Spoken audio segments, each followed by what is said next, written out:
পরে নিশ্চয়ই বলবেন। আচ্ছা আচ্ছা, পরে নিশ্চয়ই বলবেন। আচ্ছা, ঠিক আছে। ম্যাডাম মনে হয় জয়েন একবার। ম্যাডাম জয়েন করে গেলে, ম্যাডাম জয়েন করে গেছেন, 8:17 হয়ে গেছে। আবারও বলছি, সময়টা মানে ম্যাডামকে ক্লাসটা করতে দাও। একটু ধৈর্য, সিলেবাসটা খুব সুন্দর করে বোঝার দরকার রয়েছে।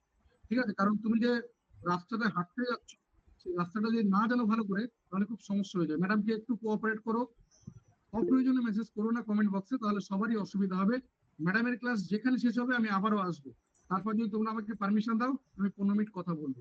গুড ইভিনিং ম্যাডাম, ওয়েলকাম ক্লাসে। দেখুন, আপনি শেয়ার করতে পারবেন বা আনমিউট করতে পারবেন। শুভ সন্ধ্যা স্যার, শুভ সন্ধ্যা আন্তরিকভাবে সকলকে। দুঃখিত, আমি আপনার থেকে 2 মিনিট সময় নিয়ে নিয়েছি। Thank you madam. ঠিক আছে, বেশ। শুভ সন্ধ্যা সকলকে।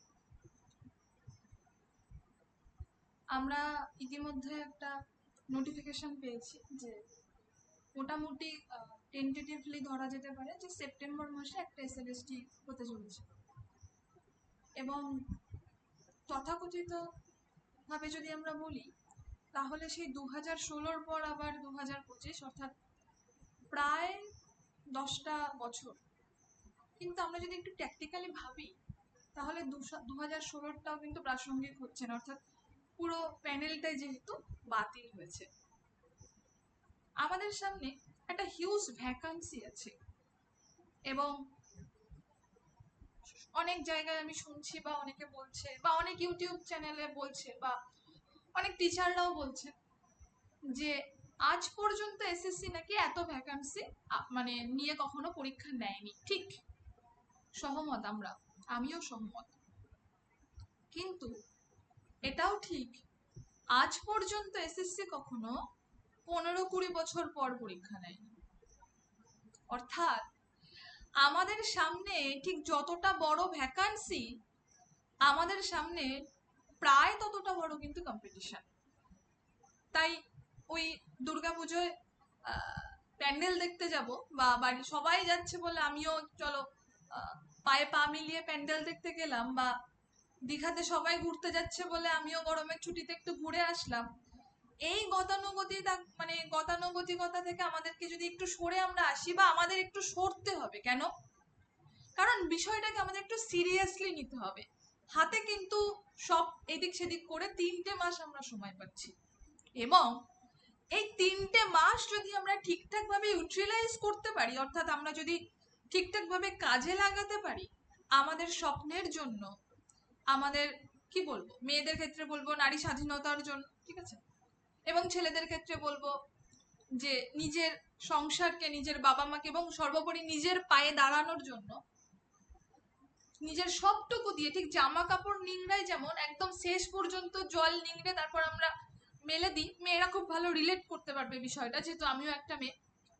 তো ঠিক অমন করে যদি আমরা নিজেকে শেষ বিন্দু পর্যন্ত নিংড়ে দিতে পারি, তাহলে আমি তোমাকে বলছি আজকে জুনের 5 তারিখ 2025, যদি তুমি দিতে পারো বা যদি তোমরা দিতে পারো, তাহলে নেক্সট সিএসসির সিলেকশন কিন্তু তোমার হচ্ছে, এবং 2025 ডিসেম্বরের পরে তোমার কিন্তু একটা কোনো স্কুলে পোস্টিং হচ্ছে। ফলত এই যে জায়গাটা, অর্থাৎ এই যে ক্যাটাগরিটা, যে যেভাবে যেতে হবে, এই যে পাথ অর্থাৎ ওয়ে বা রাস্তা, এই রাস্তাটা সম্বন্ধে আমি এখন একটু তোমাদের সামনে বলবো। হ্যাঁ, একটু জাস্ট গল্পের মতো আলোচনা করবো। এমন নয় যে খুব ভার ভাগকে কিছু একটা মাথায় নেওয়া যাচ্ছে না, ধোস ভাল লাগছে না, ঠিক আছে, এরকম ব্যাপার নয়, একটু গল্পের মতন। আমরা তো অনেক গল্প করি, তাই না? 1 ঘন্টা 1.5 ঘন্টা ফোন আসলে বা বাড়িতে বাড়ির লোকদের সাথে বা বন্ধু বান্ধবদের সাথে আমরা আজকে একটু গল্প করে নিই, এবং অবভিয়াসলি এটা আমাদের আগামী 3 মাসের জন্য খুব কাজে দেবে। সেটা তোমরা মাস্টারজিতে পড়ো আর না পড়ো, শেষ পর্যন্ত থেকো। হ্যাঁ, চলো। আমাদের সামনে একটা সিলেবাস খোলা আছে, আমি জানি এই সিলেবাস তোমরা সবাই জানো, আমি এটা খুব ভালো করে জানি যে এই সিলেবাসটা এখানে এমন কেউ নেই, হয়তো হয়তো বলছি থাকতেও পারে, বেশিরভাগ জনের কাছে এই সিলেবাসটা আছে, এবং এই সিলেবাস নিয়ে তোমরা ওয়াকিবহল বলে আজকের ক্লাসে এসেছো।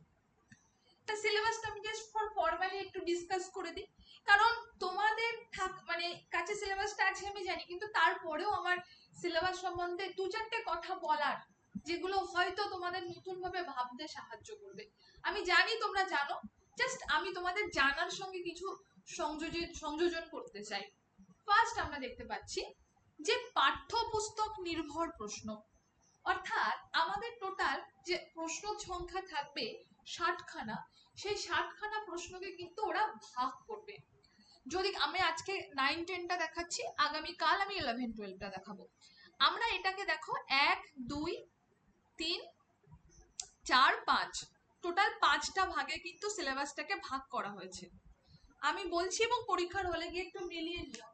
এবং আমাদের প্রশ্ন, আমাদের ম্যাথামেটিক্স কিন্তু মোটামুটি সব জায়গায় কাজে দেয়, সে আমরা বাংলা নিয়ে পড়ি, সংস্কৃত নিয়ে পড়ি আর ফিজিক্স নিয়ে পড়ি। তো টোটাল 60টা প্রশ্ন যদি হয় এবং আমাদের টোটাল ইউনিট আছে 5টা, তাহলে আমরা যদি 5 12 60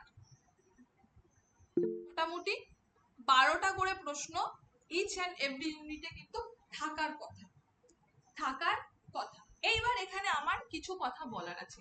এখানে একটা ইউনিট আছে, যে ইউনিটটা ইংরেজি থেকে বাংলায় অনুবাদ, আশা করি দেখতে পাচ্ছ। এই জায়গায় নিশ্চয়ই 12টা প্রশ্ন দেবে না, এই জায়গায় নিশ্চয়ই 12টা প্রশ্ন দেবে না। তাহলে এখানে কিছু প্রশ্ন থেকে যাচ্ছে, যে প্রশ্নগুলো বেশি থেকে যাচ্ছে, অর্থাৎ সংখ্যাটা বেড়ে যাচ্ছে। তাহলে এই প্রশ্নগুলো কোথায় ইনক্লুড করবে? না, এই প্রশ্নগুলো ব্যাকরণে ইনক্লুড করবে, করবে আমি শিওরলি বলে দিচ্ছি। এবং আর কোথায় করবে? না, এই বাংলা সাহিত্যের ইতিহাস, তাও আধুনিক, এই জায়গাটা ইনক্লুড করবে। তাহলে দুটো জিনিস কিন্তু আমাদের কাছে গুরুত্বপূর্ণ, একটা হচ্ছে ব্যাকরণ, একটা হচ্ছে বাংলা সাহিত্যের ইতিহাসের যে আধুনিক যুগটা সেইটা। এবার আমি পরে আসছি, একদম শুরু থেকে আবার একটু শুরু করি। অর্থাৎ একদম শুরু, পাঠ্যপুস্তক নির্ভর প্রশ্ন।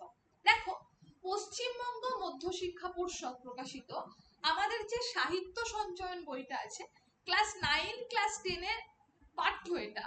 এবং যাদের মাতৃভাষা তৃতীয়, মানে যাদের তৃতীয় ল্যাঙ্গুয়েজে বাংলা বা দ্বিতীয় ল্যাঙ্গুয়েজে বাংলা, ঠিক আছে, তাদের ক্ষেত্রে কিন্তু সাহিত্য সম্ভার বলে আরেকটা বই আছে। ইংলিশ মিডিয়াম স্কুলগুলোতে বেসিক্যালি এটা পড়ানো হয়, সিবিএসসি আইসিএসসি স্কুলগুলোতে, সেখানেও কিন্তু 9 এবং 10 এর বইটাই আমাদের লাগবে। এছাড়াও দুটো আরো গল্প বা আরো বই আছে, সেটা হচ্ছে প্রফেসর শঙ্কুর ডায়েরি এবং কোনি, এটা ওয়েস্ট বেঙ্গল বোর্ডের 9-10 এরই বই।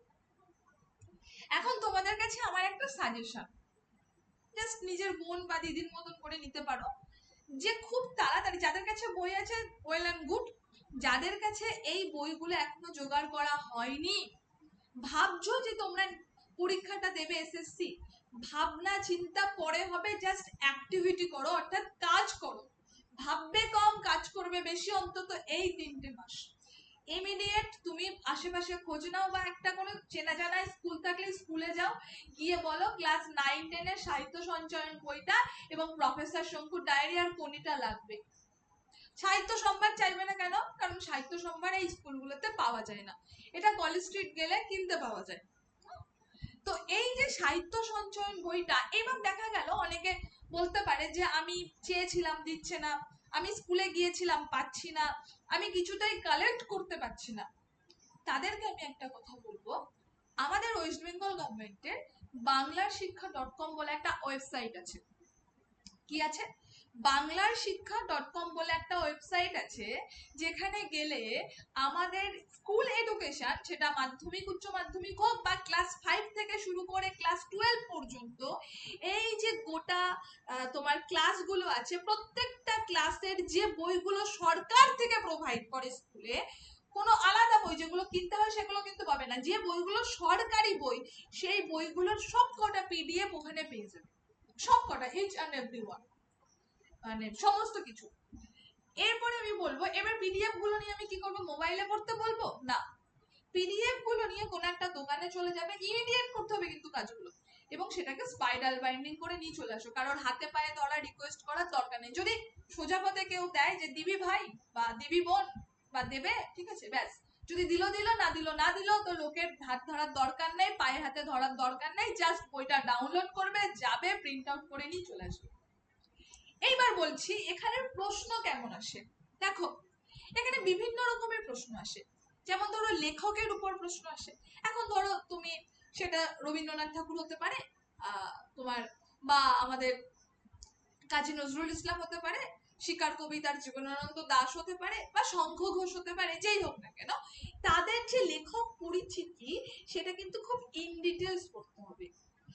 এই যে পার্টিকুলার কোনো টেক্সট, সেটা ধরো যে কোনো একটা টেক্সট, ধরো আমি এখন যদি ক্লাস 9 বা ক্লাস 10 এর একটা কবিতা বা একটা কোনো গল্প, হ্যাঁ, সেই সম্বন্ধে যদি সেই যে টেক্সটটা সেটা ইন ডিটেলস পড়তে হবে এবং তার বিষয়বস্তু সম্বন্ধে জানতে হবে, সেখানকার চরিত্রগুলো সম্বন্ধে জানতে হবে এবং সেই টেক্সটের রস বিচার করতে হবে। এই রস বিচার সম্বন্ধে আমি আর একটা শব্দ ব্যবহার করব, সেটা হচ্ছে হিউমার। আমাদের পোয়েটিক্স যখন তোমরা পড়েছো নিশ্চয়ই গ্রাজুয়েশনে, যারা তোমাদের এখানে যারা আছো এরা তো সবাই অবভিয়াসলি গ্রাজুয়েশন কমপ্লিট। গ্রাজুয়েশনে পোয়েটিক্স ছিল, অ্যারিস্টটলের পোয়েটিক্স। এই পোয়েটিক্স এর মূল একটা জায়গা হচ্ছে এই হিউমার, সেই রস বিচার কিন্তু এখানে আছে। সাপোজ তুমি একটা কবিতা পড়ছো, কবিতাটা তোমার খুব ভালো লাগছে, খুব সুন্দর লাগছে, তার মানে এই কবিতার মধ্যে রস আছে, তার মানে এই কবিতার মধ্যে অলংকার আছে। এই জায়গাটা বুঝতে গেলে আমাদের ভারতীয় কাব্যতত্ত্ব বা পাশ্চাত্য কাব্যতত্ত্বের মধ্যে চলে যেতে হবে। সেটা আমি যখন নেক্সট টাইম এই জায়গাটা ইন ডিটেল বোঝাবো কবিতাগুলো, তখন আলোচনা করবো।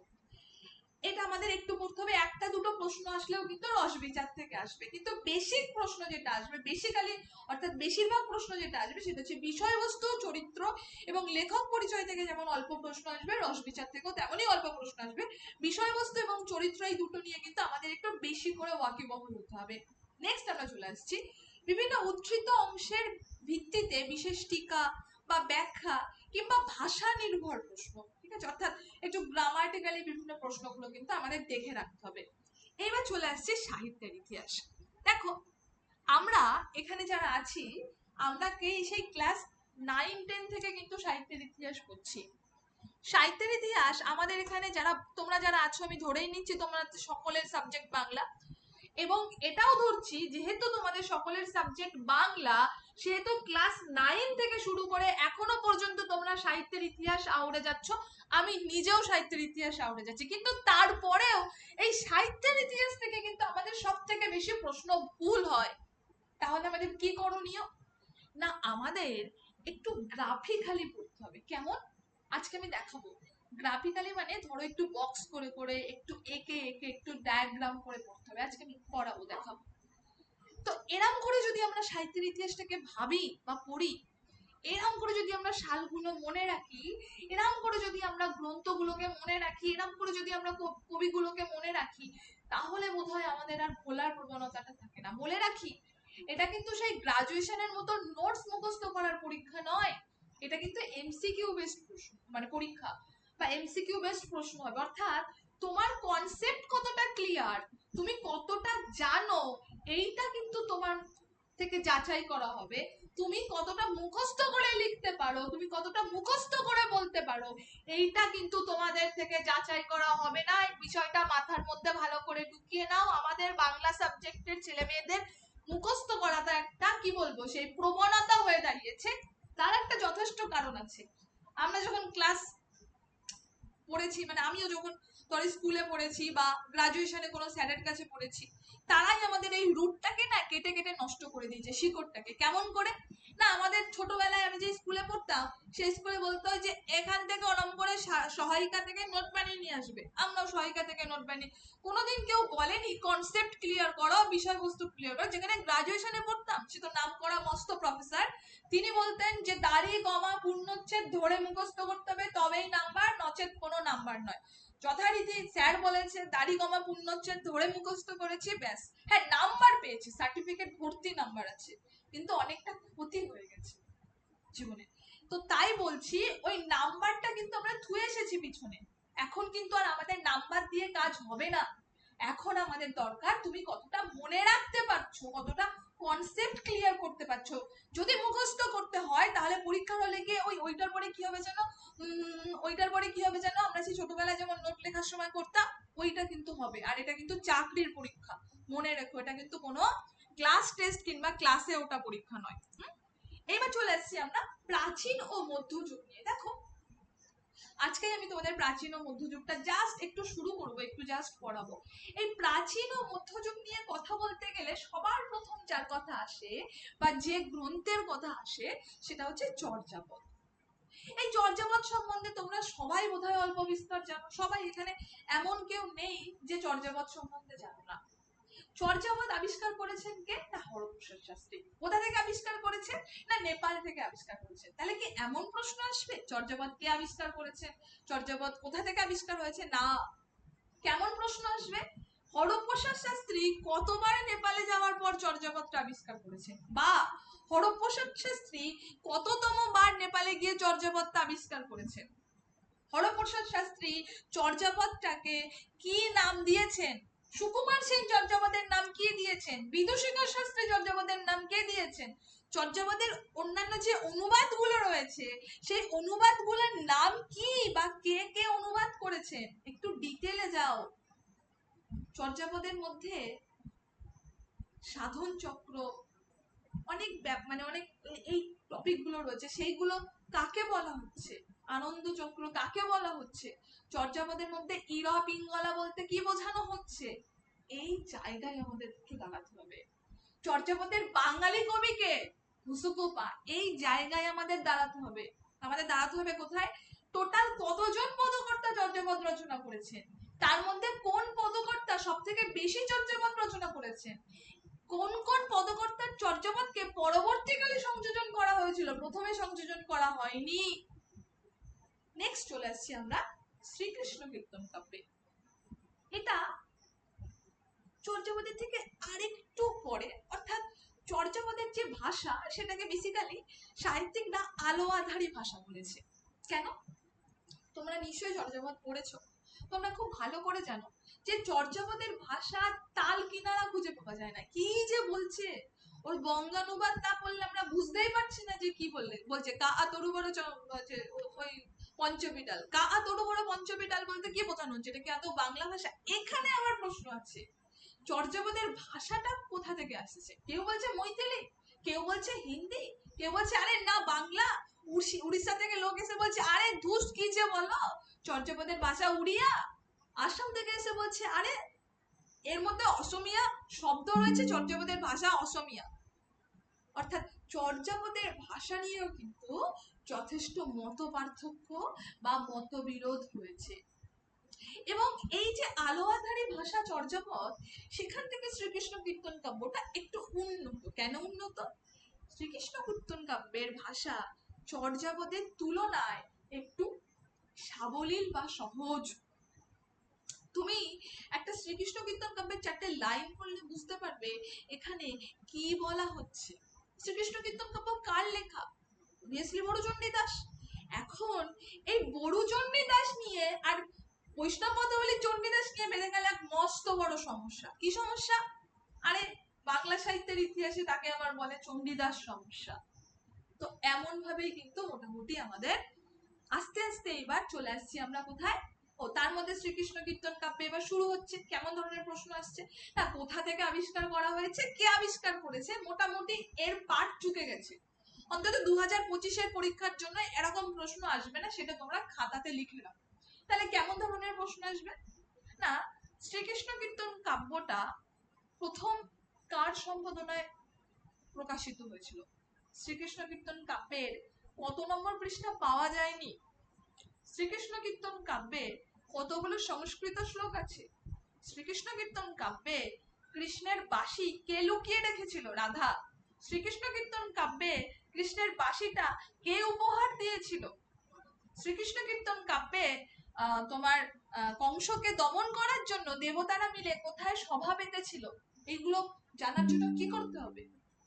অল্প বিস্তর টেক্সট পড়তে হবে।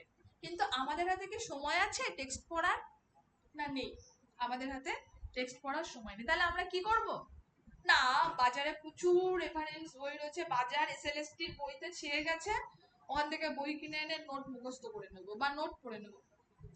একদম করো না, খবরদার করো না। ওই বইগুলোতে কিন্তু জাস্ট ওই হয় না, মানে কিছুই নাই আলটিমেটলি, জাস্ট ওই শুধু মোটা মোটা করতে হয়, কারণ তুমি দোকানে গিয়ে দেখতে পাবে না আলটিমেটলি কি রয়েছে, বা তার মধ্যে আদতেও কোনো জিস্ট আছে তো এটা দেখতে পাবে না, তোমার সময় থাকবে না, তোমার সামনে এত বই দেওয়া হবে তুমি কনফিউজড হয়ে যাবে। তারপরে মোটামুটি বইয়ের কভার পেজ কোনটা সুন্দর, বইয়ের এই দুটো একটা হয় না ঝালমুড়ি খাই যখন আমরা, একটু নারকেল একটু লঙ্কা ঠিক আছে একটু তার উপরে তেল ছিটিয়ে দিচ্ছে, তাই দেখে আমরা ঝালমুড়ি কিনে ফেলি। ঠিক বইটাও কিন্তু তেমন অনেক ক্ষেত্রে। আগে দেখো বইয়ের মধ্যে মশলাটা কি রয়েছে, কি দিয়ে তৈরি হচ্ছে, তার মধ্যে কন্টেন্ট ঠিকঠাক আছে তো? এখনো পর্যন্ত বোধহয় এসএলএসটির কোনো বই আমি পেলাম না যার মধ্যে কন্টেন্ট ঠিকঠাক আছে। তাহলে কি করতে হবে? তাহলে এই টেক্সটগুলো জাস্ট একবার করে কোনো ক্রমে রিডিং দিতে হবে। যদি তোমরা রিডিং দিতে না পারো একজন, তাহলে একটা কাজ করতে পারো, তখন গ্রুপ করতে পারো এবং এক একটা টেক্সট এক একজনের উপর দায়িত্ব দিতে পারো। তারা যেন সেখান থেকে কোশ্চেন বা মানে তোমার ডেটা কালেক্ট করে, অর্থাৎ তথ্য কালেক্ট করে তোমরা ভাগ করে নিতে পারো। কিন্তু নিজেদের মধ্যে ভরসা করো, যাদেরকে তুমি বিশ্বাস করো। এমন কারোর উপর ভরসা করো না যে নোট লিখলো পুরোটা, তোমাকে দিল হাফটা। সেক্ষেত্রে কিন্তু পরীক্ষার আগের মুহূর্তে সব থেকে বড় ক্ষতিটা কিন্তু তোমার হবে। বিশ্বাস করার হলে ভালো করে করো, না হলে বিশ্বাস করার দরকার নেই, নিজেই কাঁপি। এবার চলে আসছি আমরা বিদ্যাপতি বা তোমার বৈষ্ণব পদগুলিতে। মোদ্দা কথা, এখানে বেশ কয়েকজন বৈষ্ণব পদকর্তার নাম আমরা দেখতে পাচ্ছি: চণ্ডীদাস, বিদ্যাপতি, জ্ঞানদাস এবং গোবিন্দ দাস। দেখো, এই বিদ্যাপতির যে মানে বৈষ্ণব পদাবলীর ভাষা না, মোটামুটি একটা মৈথিলি ভাষায় লেখা। আমি যদি তোমাদেরকে প্রশ্ন করি, এই মৈথিলি রাজ্যটা কোথায়? মিথিলা রাজ্য। এইটার সঙ্গে তো সেই রামায়ণ কানেক্টেড। কোথায়? তার উত্তরে আমি বলবো, আমি জানি এটা পরীক্ষায় আসবে না, কিন্তু তোমাদের ইন্টারভিউতে কিন্তু প্রশ্নটা আসতে পারে। বিহার এবং নেপালের কিছুটা অংশ জুড়ে কিন্তু এই মিথিলা রাজ্যটা ছিল তৎকালীন সময়।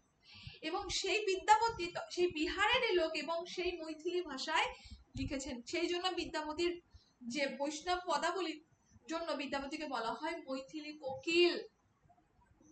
এরপরে চলে আসছি চণ্ডীদাস, জ্ঞানদাস, গোবিন্দ দাস। এটা আমি আজ এখন বেশি বলবো না, কারণ এটা নিয়ে আমি তোমাদেরকে পড়াতে যাবো একটুখানি, জাস্ট সিলেবাসটা একটু ডিসকাস করে নিই। এইবার চলে আসছি আমরা পরবর্তীকালে মঙ্গল কাব্য। তিনটে মঙ্গল কাব্য মোটামুটি প্রধান, একটা হচ্ছে মনসা মঙ্গল, আরেকটা হচ্ছে চণ্ডী মঙ্গল, আরেকটা হচ্ছে ধর্ম মঙ্গল। তারপরে যদি আরো একটু তুমি এগোতে চাও তাহলে মোটামুটি অন্নদা মঙ্গল। কিন্তু দেখো এখানে কতজনকে পড়তে হচ্ছে: মুকুন্দর চক্রবর্তীকে পড়তে হচ্ছে, ভারতচন্দ্র রায়কে পড়তে হচ্ছে, বিজয়গুপ্তকে পড়তে হচ্ছে, কেতকা দাস ক্ষেমানন্দকে পড়তে হচ্ছে, গণরাম চক্রবর্তীকে পড়তে হচ্ছে। অর্থাৎ এরা যে যে মঙ্গল কাব্যগুলো রচনা করেছে, সেই মঙ্গল কাব্যগুলো সম্বন্ধে কিন্তু আমাদের একটু জানতে হবে এবং এদের সম্বন্ধেও আমাদের একটু জানতে হবে। এবার চলে এসেছি কৃত্তিবাস ওঝা, মালাধর বসু এবং কাশিরাম দাস। অর্থাৎ অনুবাদ সাহিত্যের মধ্যে আমরা প্রবেশ করেছি। কিসের অনুবাদ সাহিত্য? বাংলা পড়তে এসছে, এবার কিসের অনুবাদ সাহিত্য সে প্রসঙ্গে বলবো যে এটা আমাদের সংস্কৃতির যে রামায়ণ মহাভারত, রামায়ণ মহাভারত তো বাল্মীকি এবং বেদব্যাসের বিখ্যাত সংস্কৃত দুই মহাকাব্য, যেটা সারা ভারতবর্ষ শুধু নয় সারা পৃথিবীর ব্যাপী খ্যাতি লাভ করেছে, সেই মহাভারতের বাংলা অনুবাদ। এখানে আরো একটা কথা বলতে চাই আমি, এই যে বাংলা মহাভারত আর এই যে সংস্কৃত মহাভারত বা বাংলা রামায়ণ আর সংস্কৃত রামায়ণ, দুটোর মধ্যে কিন্তু একটু বিস্তর ফারাক আছে। কেন? কারণ বাংলা রামায়ণটা যেভাবে লিখেছেন এবং কৃত্তিবাস ওঝা, এবং সংস্কৃত রামায়ণ যেভাবে লিখেছিলেন বাল্মীকি, বাল্মীকির এই সংস্কৃত রামায়ণটা যদি দিত, অর্থাৎ পুরো কপি করে যদি বঙ্গানুবাদ করা হতো, তাহলে বোধহয় বাঙালি সমাজে বা বাঙালির হৃদয়ে এই রামায়ণ এতটা চিরস্থায়ী হতো না। তাই কৃত্তিবাস ওঝা কি করেছে?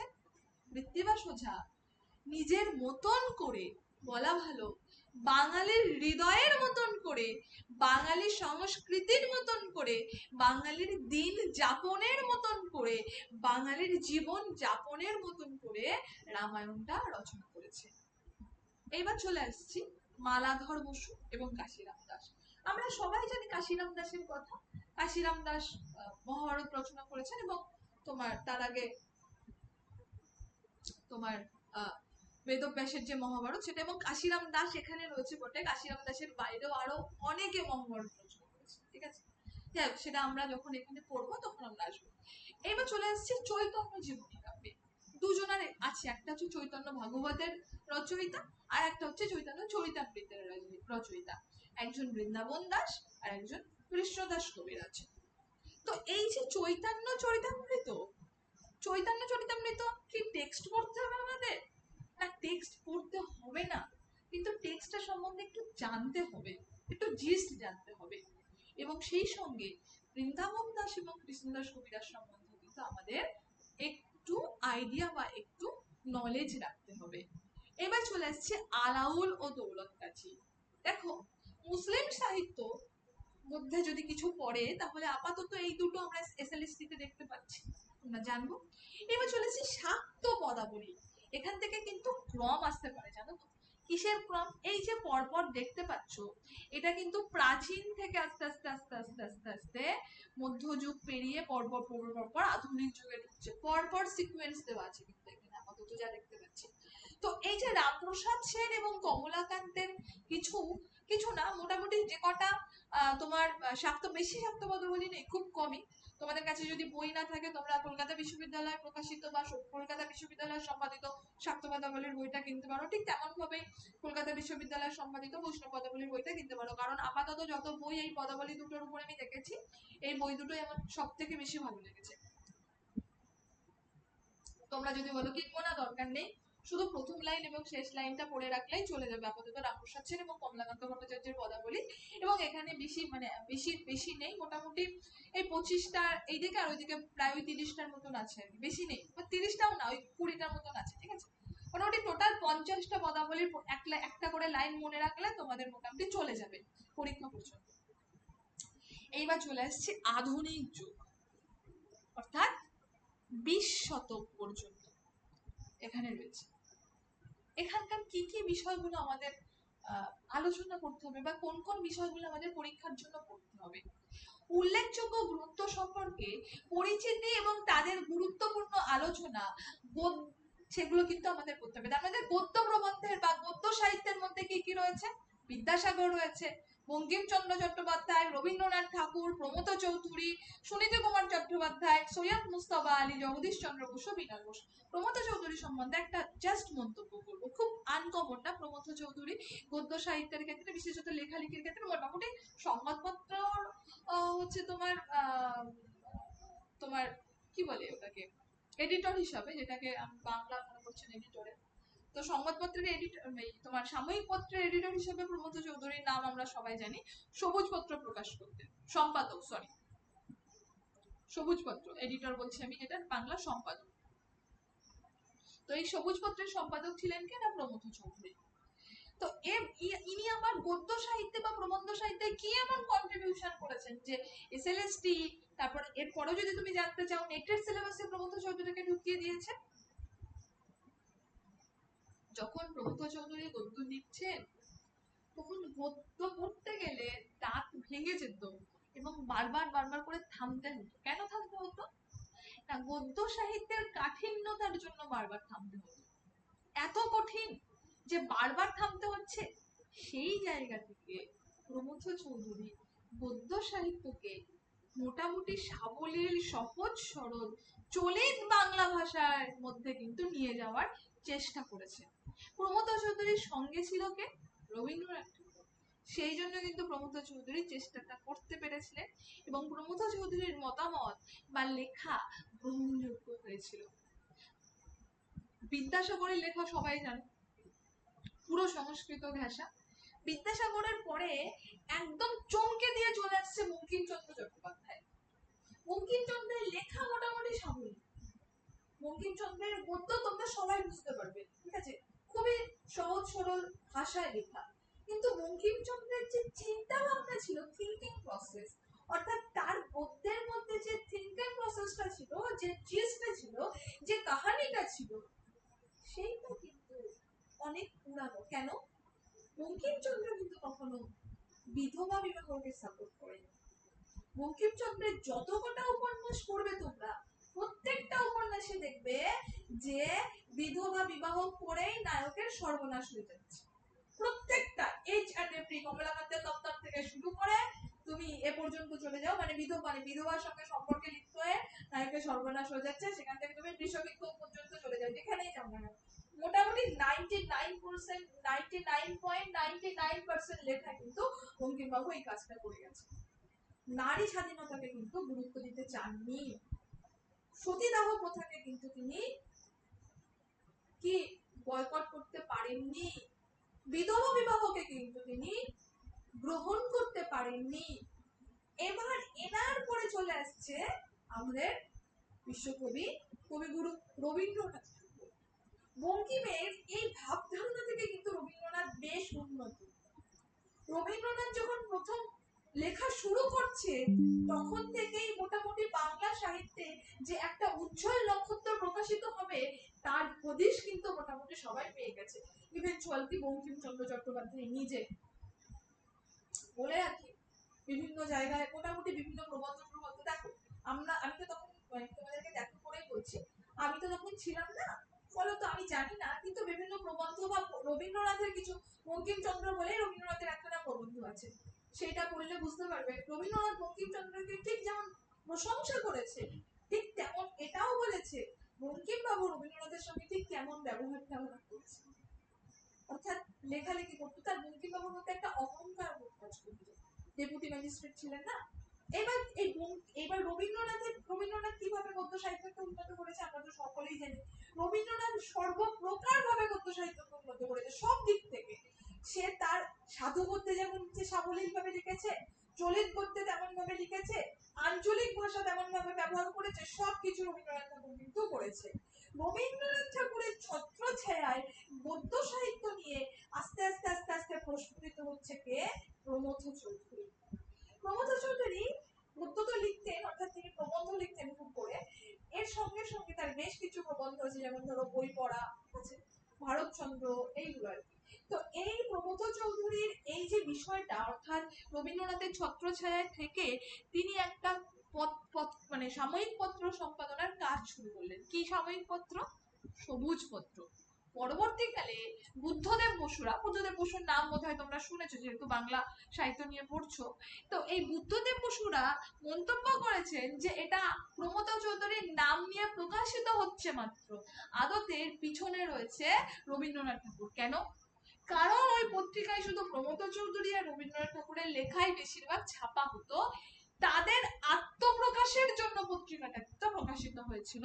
তার নিজের সবুজ পত্র পত্রিকার বিভিন্ন জায়গায় এটা খুব স্পষ্ট ভাবে দেওয়া রয়েছে। এবার চলে আসছি সুনীতি কুমার চট্টোপাধ্যায়। বহু প্রবন্ধ লিখেছেন, সৈয়দ মুস্তফা আলী, জগদীশ চন্দ্র বসু, বিনয় বসু। এবার চলে আসছি কাব্য সাহিত্য। দেখো, বাংলা সাহিত্যের আধুনিক যুগে কাব্য সাহিত্যের সূত্রপাত যার হাত ধরে আর কেউ নয়, আমাদের মাইকেল মধুসূদন দত্ত। কি? কোনটা? মাইকেল মধুসূদন দত্তের কোনটা? অবশ্যই মেঘনাদ বধ কাব্য। এই মেঘনাদ বধ কাব্যটাকে জানো মহাকাব্যের মর্যাদা দেওয়া হচ্ছে। কেন? কারণ রামায়ণটাকে মাইকেল মধুসূদন দত্ত ঠিক কোন ভিউ পয়েন্ট থেকে দেখেছে সেটা আমরা মাইকেল মধুসূদন দত্তের এই মেঘনাদ বধ কাব্য পড়লে কিন্তু স্পষ্টত বুঝতে পারি। এখানে মাইকেল মধুসূদন দত্ত কবিতা নিয়ে এক্সপ্লেন, মানে কি বলবো, কবিতা নিয়ে তোমার এক্সপ্লেন করেছে, explain in the sense experiment করার চেষ্টা করেছে। কেমন এক্সপেরিমেন্ট?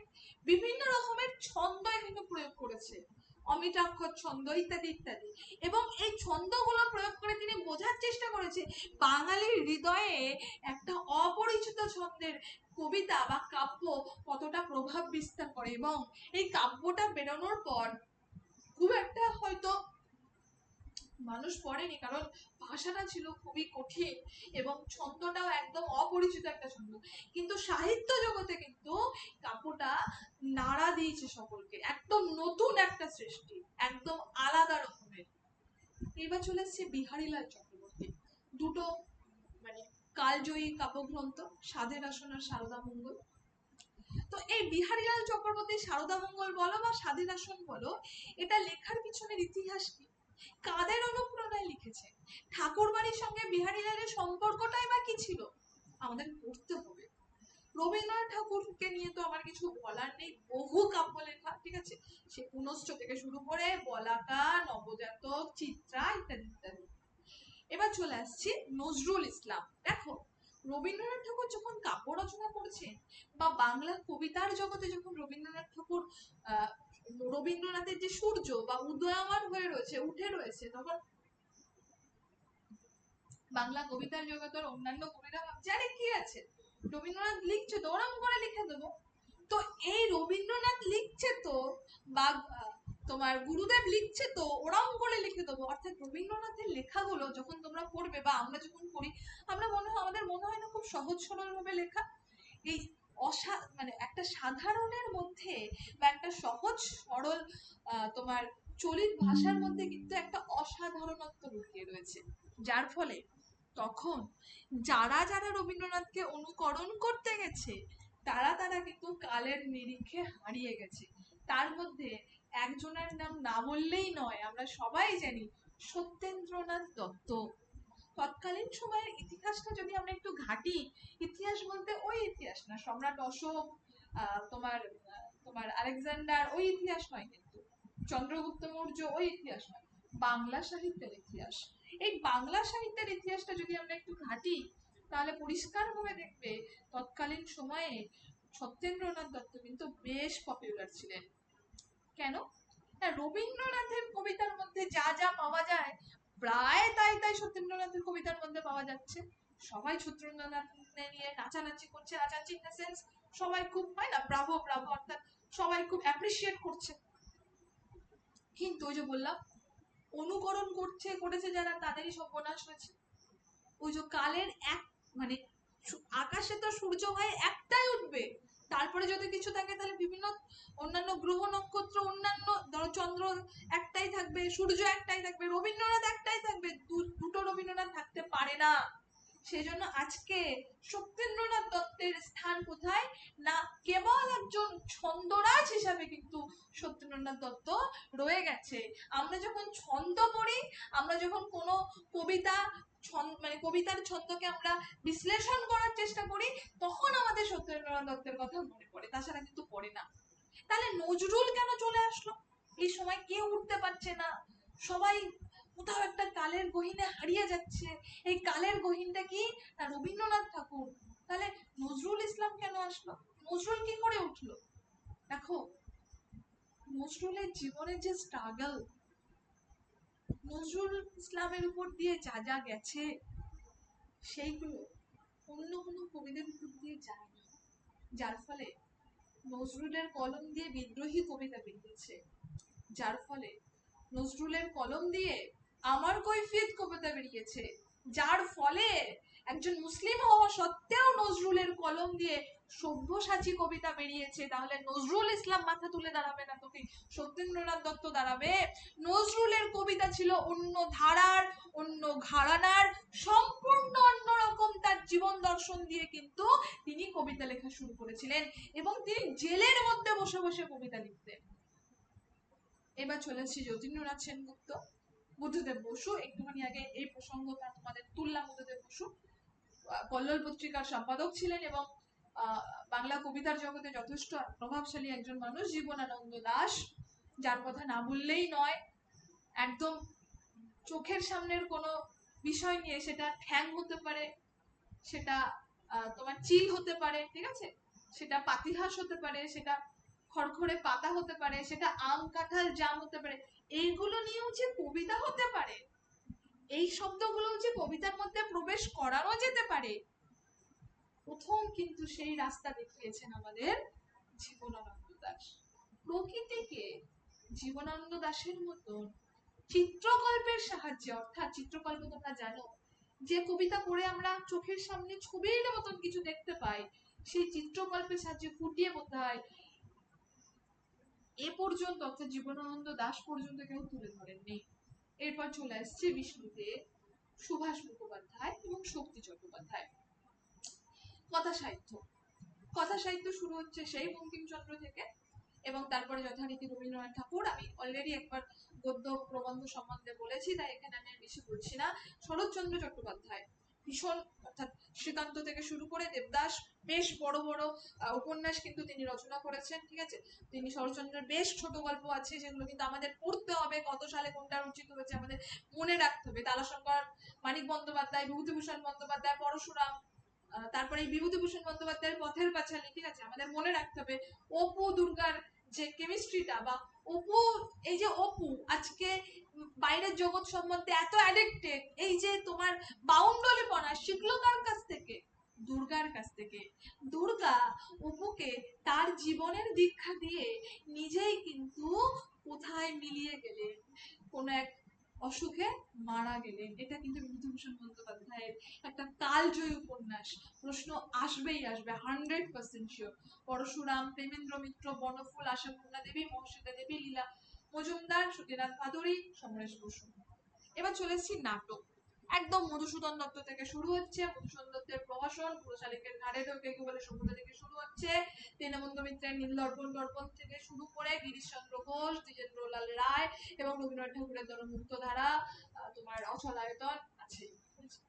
এবার চলে আসছি বাংলা সাহিত্য, অর্থাৎ আমাদের যে আধুনিক যুগ, বেশ বড় সিলেবাস, কিন্তু ফাঁকি ঝুঁকি মারলে কিন্তু সিলেবাস কমপ্লিট হবে না পরিষ্কার হিসেবে। এখানে তার মানে এই নয় যে সিলেবাসই কমপ্লিট হবে না পরীক্ষার মধ্যে। ওই যে বললাম আমরা একদম শুরুতে, এখানে এটা যারা তোমরা বাড়ির কাজ টুকটাক করো তারা রিলেট করতে পারবে, এবং মেয়েরা তো রিলেট করতে পারবেই।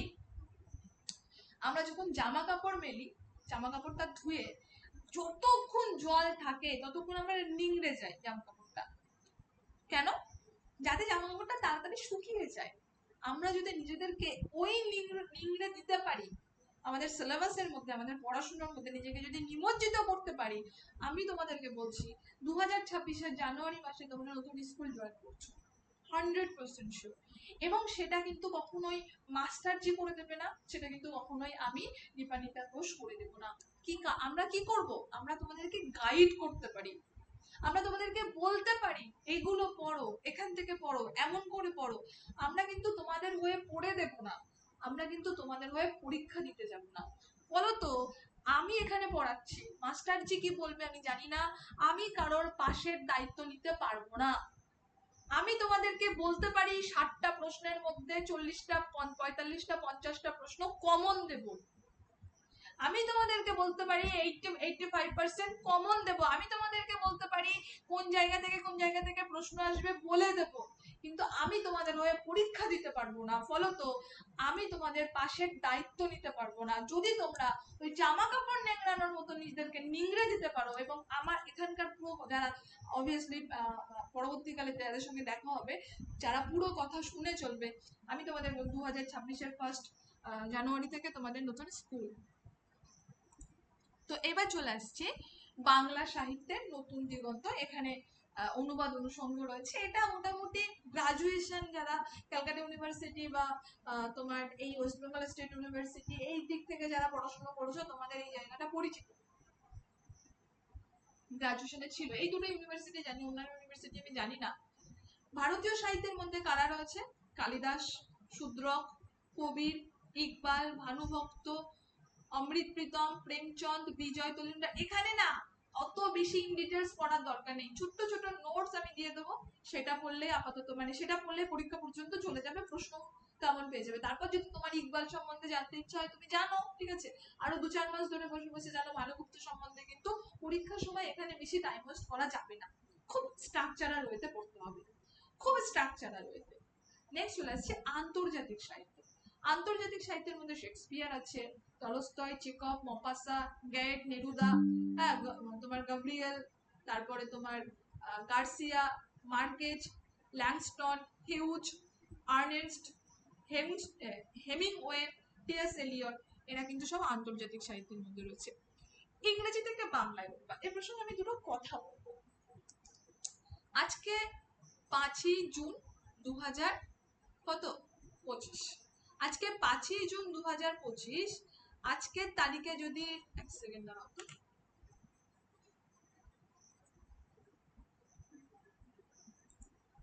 সরি, আজকের তারিখে যদি তোমরা প্রতিজ্ঞাবদ্ধ হও, কি প্রতিজ্ঞাবদ্ধ? প্রত্যেকদিন একটা করে ইংরেজি ব্লগ পড়বে। তোমাদের হাতে মোবাইল আছে, গুগলে সার্চ করলে, গুগলে গেলেই হাজারখানা ইংরেজি ব্লগ চলে আসবে আমি জানি, কিন্তু ওখান থেকে তোমরা পড়বে না। তাহলে কি করবে? কি করতে হবে? প্রত্যেকদিন একটা করে ইংরেজি সংবাদপত্র নিতে হবে, ইংলিশ নিউজ পেপার নিতে হবে, সেটা দা হিন্দু হতে পারে, বা স্টেটমেন্ট হতে পারে, টেলিগ্রাফ হতে পারে, ঠিক আছে? সেটা তুমি 5 টাকা বা 4 টাকা দিয়ে যখন কিনবে, তখন তোমার গার মধ্যে অটোমেটিক জ্বালা দেবে। কেন? এই 5 টাকা দিয়ে কিনলাম, এক কাপ চা হয়েছে তো বাইরে থেকে, একবারও পড়া হলো না নিউজ পেপারটা, এবার নিউজ পেপারটা নিয়ে বসলে একটা দুটো লাইন বা একটা দুটো ব্লগ বা একটা দুটো আর্টিকেল পড়লে, এই যে একটা দুটো আর্টিকেল পড়লে এটাই তোমার লাভ, এখান থেকেই তোমার 5 টাকা উসুল হবে।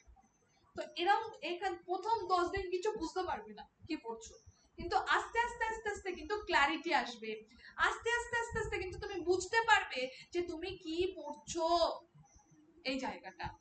চলো এইবার চলে আসছি আমরা সেই জায়গাটা, কিন্তু আমার ওইখানটা কিন্তু তোমাদের দেখতে হবে এবং প্রত্যেকদিন পড়তে হবে। প্রত্যেকদিন পড়তে থাকলে প্র্যাকটিস হয়ে যাবে, তখন ইংরেজি থেকে বাংলায় অনুবাদের যে নাম্বারটা সেই নাম্বারটা ফুল তোমরা ক্যারি করতে পারবে। ভালো করে মনে রেখো, এটা কিন্তু কম্পিটিটিভ পরীক্ষা, এখানে একটা প্রশ্নের একটা নাম্বারও কিন্তু সমান গুরুত্বপূর্ণ। এবার আসছি ব্যাকরণ। দেখো ব্যাকরণের মধ্যে যা রয়েছে মোটামুটি ধ্বনি ও ধ্বনি পরিবর্তন থেকে শুরু করে শব্দ গঠন, এর মধ্যে উপসর্গ অনুসর্গ ধাতু প্রত্যয় সব আছে। ধ্বনি ও ধ্বনি পরিবর্তনের মধ্যে ধ্বনি বাংলা, তোমার বাংলা ধ্বনির শ্রেণী বিভাগ সহ যত তোমার রকমের ধ্বনি আছে, ঠিক আছে, সেইগুলো পড়তে হবে। ধ্বনি পরিবর্তনের কারণ, সেটা ধ্বনির স্থানান্তর হতে পারে, ধ্বনির রূপান্তর হতে পারে, ধ্বনির লোপ হতে পারে, ধ্বনির আগমন হতে পারে, সন্ধি পড়তে হবে, সমাস পড়তে হবে, বাংলা শব্দ ভান্ডার পড়তে হবে। বাংলা শব্দ ভান্ডার প্রসঙ্গে একটু বলি, বাংলার যে শব্দ ভান্ডার, অর্থাৎ আমাদের বাংলায় যে শব্দগুলো আমরা দেখতে পাচ্ছি, আমরা ছোটবেলায় সবাই বাড়িতে একটা দুটো ভান্ডার কিনতাম না 5 টাকা 2 টাকার কয়েন রাখার জন্য? আমি খুব কিনেছি জানো তো। কি রাখতাম ওর মধ্যে? আমরা কয়েন রাখতাম। কেউ কেউ পুরো খুচরো পয়সা যা আসতো সবই রাখতো, কেউ কেউ 2 টাকার কয়েন রাখতো, কেউ কেউ 5 টাকার কয়েন রাখতো, ভ্যারি করতো, তাই না? আমিও কিনেছি জানো তো। তো এই ভান্ডার বলা হয় কেন না, ওখানে অনেক জিনিস একসাথে রাখা যায়, ওই একই ধরনের জিনিস। শব্দ ভান্ডার কিন্তু ঠিক তার ব্যতিক্রম নয়। কেন না, বাংলা শব্দ ভান্ডার যেখানে বাংলা ভাষায় ব্যবহৃত বিভিন্ন শব্দকে গচ্ছিত করে রাখা হয়, বলা ভালো সংরক্ষিত করে রাখা হয়। এখন এই বাংলা শব্দ ভান্ডারের সব শব্দ কি বাংলা ভাষার নিজস্ব? তার উত্তরে বলবো না। কেন না? আমাদের পশ্চিমবঙ্গটাকে যদি আমরা, পশ্চিমবঙ্গের যে ইতিহাস সেখানে যদি আমরা একটু যাই, তাহলে দেখবে একটা সময় পশ্চিমবঙ্গের উপর দিয়ে অনেক কিছু গেছে। কি কি না, অনেক ঔপনিবেশিক তোমার বিভিন্ন দেশ থেকে ঔপনিবেশিক অন্যান্য লোকজন এখানে এসছে কি করতে? ব্যবসা করতে এসছে। কি করতে না, তোমার ঘুরতে এসছে। যেমন ইংরেজ বলো, পর্তুগিজ বলো, ঠিক আছে, পর্তুগিজ মিশনারি, ঠিক আছে। তো এরা এসেছে, এসে ব্যবসা করেছে, থেকেছে, ভাল লেগেছে, শাসন করার চেষ্টা করেছে, কবছর শাসন করেছে। এবার যখন ভাল লাগছে, শাসন করছে, তখন কি হচ্ছে? তাদের ভাষাটা আমাদের উপর চাপিয়ে দিচ্ছে। কেন চাপিয়ে দিচ্ছে? আমাদের ভাষাটা তো ওরা বুঝতে পারছে না। আর আমাদের বাঙালির একটা খুব বাজে অভ্যাস, সেটা হচ্ছে, এই এখনো আছে, যে আরে ঠিক আছে তুমি আমার ভাষা বুঝতে পারছো না, আমি তোমার ভাষাতেই কথা বলে দিচ্ছি। কেউ বাংলা বুঝতে পারছে না, আমি হিন্দিতেই তোমাকে আমি কথা বলে দিচ্ছি। কিন্তু যাও তুমি মুম্বাইতে, বেশি দূরে না, আসাম যাও না, যাও আসাম, আসামের 80% লোক বাংলা বোঝে, তাও তোমাকে বাংলায় কোনো উত্তরই দেবে না। তাও তুমি যদি বলো যে এইটা এইটা, তোমাকে বলবে যে বুঝতে পারছি না তো। আমি আসামে গেছিলাম একবার কোন এক কাজে, এবং আমি একটা র্যাপিডো বুক করেছিলাম একটা জায়গায় যাওয়ার জন্য। এবং খুব সিম্পলি আমি র্যাপিডোতে যখন আমি লোকটার যখন আমি নাম দেখলাম, তখন দেখলাম বাঙালি, বাংলাতেই কথা বললাম। বলছে সামাজ নেই হয় আমি, ও ঠিক আছে। তো তখন আমি হিন্দিতে বললাম। তো তারপরে যখন ছেলেটা পরবর্তীকালে কোথা থেকে ফোন নাম্বার নিয়ে যায়, যেরকম হয় ছিচকে লোকজন SMS পাঠাচ্ছে, তখন থেকে বাংলায় মেসেজ করছে। আমি বললাম ভালো তো এরা, মানে তুমি যখন ওখানে যাবে তখন তোমার সাথে কোনো বাংলাতে কোনো ঠিক উড়িষ্যাতে চলে যাও, সেম বিহেভিয়ার পাবে। যাও যাও বিহারে যাও, সেম বিহেভিয়ার পাবে। একমাত্র ঝাড়খণ্ড গেলে খুব রুরাল এরিয়া, হ্যাঁ, বা এই জামশেদপুর এরিয়া, ঠিক আছে, এখানে তো প্রচুর বাঙালি, যার ফলে এখানে তুমি একটু বাংলার প্রতিষ্ঠা পাবে বা বাংলা ভাষার প্রতিষ্ঠা পাবে। তাও ঝাড়খণ্ডের সব জায়গায় না, ঝাড়খণ্ডের স্পেসিফিক কিছু জায়গা আছে যেখানে বেশি করে বাঙালিরা থাকে। তো যার ফলে আমাদের বাংলা ভাষার মধ্যে না অনেক তোমার অন্যান্য তোমার দেশের ভাষা বা অন্যান্য ভাষার শব্দ ঢুকে গেছে, এবং যেটাকে আমরা সাবলীল মানে সাবলীলাক্রমে বা সাবলীল ভাবে বাংলা শব্দের মধ্যে ব্যবহার করে সেটাকে আমরা বাংলা শব্দ মনে করে চর্চা করে যাচ্ছি, চর্চিত হয়ে যাচ্ছে যুগের পর যুগ, কালের পর কাল ধরে। যেমন চেয়ার, টেবিল, দাম, চাকর, আইন, সব যত চোখের সামনে আছে, আমি যখন পড়াবো তখন বুঝতে পারবে। 70% ভাষা বাংলার যত যা আমরা ব্যবহার করি, 70% শব্দ সেটা কিন্তু বাইরের ভাষা থেকে নেওয়া, বাদ বাকি 30% আমাদের বাংলা নিজস্ব। তাও দেশি ভাষা আছে, সেখানে অস্ট্রিক, দ্রাবিড়, সংস্কৃত ইত্যাদি ইত্যাদি ভাগ আছে, পড়ালে বুঝতে পারবে। এবার চলে আসছি শব্দ ও পদ, অর্থাৎ এর মধ্যে আমাদের বিশেষ্য বিশেষণ, সর্বনাম, অব্যয়, ক্রিয়া একটু বিস্তারিত ভাবে পড়তে হবে। আমরা সেই 7-8 থেকে পড়ে আসছি, আমি জানি, একবার দেখিয়ে দিলেই তোমরা এটা পারবে। এবার চলে আসছি কারক ও অকারক সম্পর্ক, অর্থাৎ এখানে আমাদের কারকের শ্রেণী বিভাগ, বিভিন্ন বিভক্তি, বিভিন্ন অনুসর্গ সম্বন্ধে জানতে হবে, কারণ কারক করতে গেলে বিভক্তি অনুসর্গ তো লাগবে, ঠিক আছে। এবং সেই সঙ্গে সঙ্গে আমাদের অকারক সম্বন্ধেও একটু জানতে হবে, সমাজ সম্বন্ধে জানতে হবে, আমাদের বাক্য নির্মাণের বিভিন্ন শর্ত সেগুলো জানতে হবে, তাদের উদ্দেশ্য বিধেয় সম্বন্ধে জানতে হবে, বিশেষ্য খণ্ড, ক্রিয়া বিশেষণ খণ্ড, ক্রিয়া খণ্ড, বাক্যের যে গঠনগত অর্থগত শ্রেণী বিভাগ সেগুলো আমাদের দেখতে হবে, বাচ্য পরিবর্তন দেখতে হবে, যেগুলো আমরা স্কুলে পড়েছি বা স্কুলে আছে, এখনো আছে, আমরা ছোটবেলায় পড়েছিলাম এবং স্টিল এখনো আছে, এগুলো কিন্তু আমাদের লাগবে, এগুলো কিন্তু আমাদের দেখতে হবে, আমাদের লাগবে, আমাদের পরীক্ষায় আসবে। তো এই আপাতত আমি আমাদের যে এসএলএসটি সিলেবাসটা খুব ডিটেল ভাবে আলোচনা করার চেষ্টা করলাম। আশা করি, আমি জানি তোমাদের কাছে এসএলএসটি সিলেবাস ছিল, আমি জানি তোমরা এসএলএসটি তে কি মানে সিলেবাস আছে, কি আসবে না আসবে, তোমরা বোধহয় এখানে যারা আছো সবাই কম বেশি জানো। কিন্তু আজকে আমি যে সেশনটা এসএলএসটি সিলেবাসের উপরে নিলাম, আমি এখনো ক্লাস শেষ হয়নি, এখন আমি তোমাদেরকে পড়াবো। আশা করি তোমাদের সেই জানার নলেজ, অর্থাৎ তুমি যেগুলো জানো তার সঙ্গে একটু কিছু সংযোজন করলেও করেছে, এইটুকুনি আশা আমি আমার কাছে রাখতেই পারি। চলো এইবার চলে আসছি আমাদের পরবর্তী আলোচনায়, অর্থাৎ এক সেকেন্ড, আমাদের আশা করি দেখা যাচ্ছে প্রাচীন ও মধ্যযুগ। খুব সহজ করে বোঝানোর চেষ্টা করবো, খুব সহজ, খুবই সহজ, এর থেকে সহজ করে বোঝানো হয় না।